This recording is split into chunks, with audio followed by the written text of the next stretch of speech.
بسم الله الرحمن الرحيم. حميم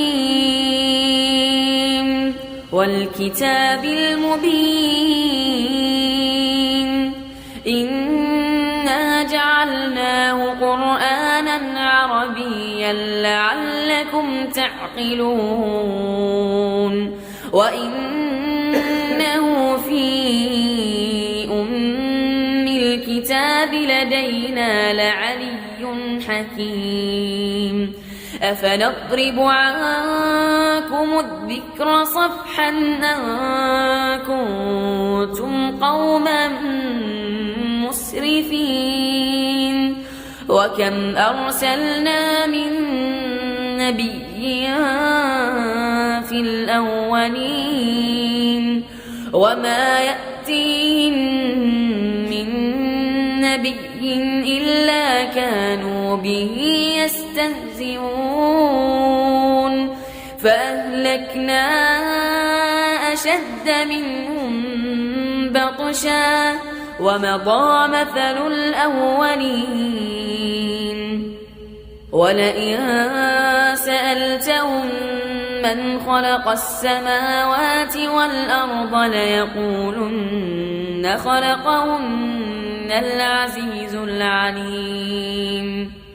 الذي جعل لكم الأرض مهدا وجعل لكم فيها سبلا لعلكم تهتدون والذي نزل من السماء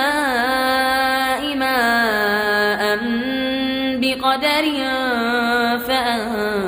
فأنشرنا به بلدة ميتا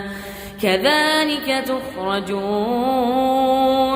والذي خلق الأزواج كلها وجعل لكم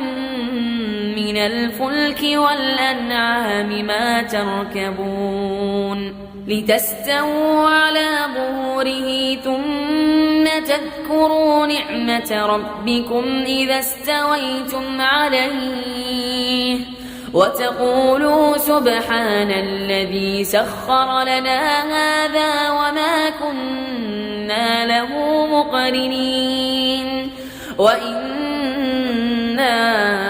إلى ربنا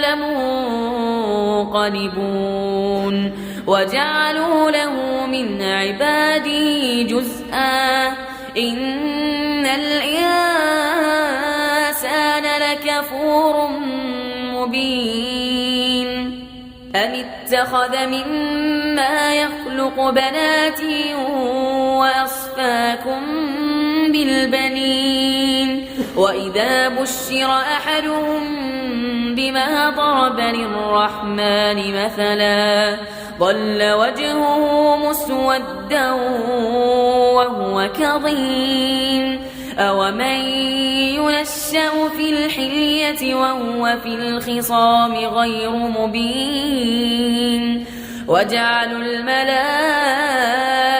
الذين هم عباد الرحمن إناثا أشهدوا خلقهم ستكتب شهادتهم ويسألون وقالوا لو شاء الرحمن ما عبدناهم ما لهم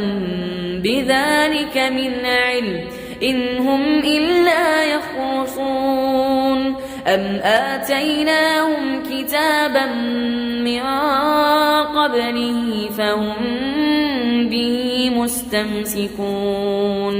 بل قالوا إنا وجدنا آباءنا على أمة وإنا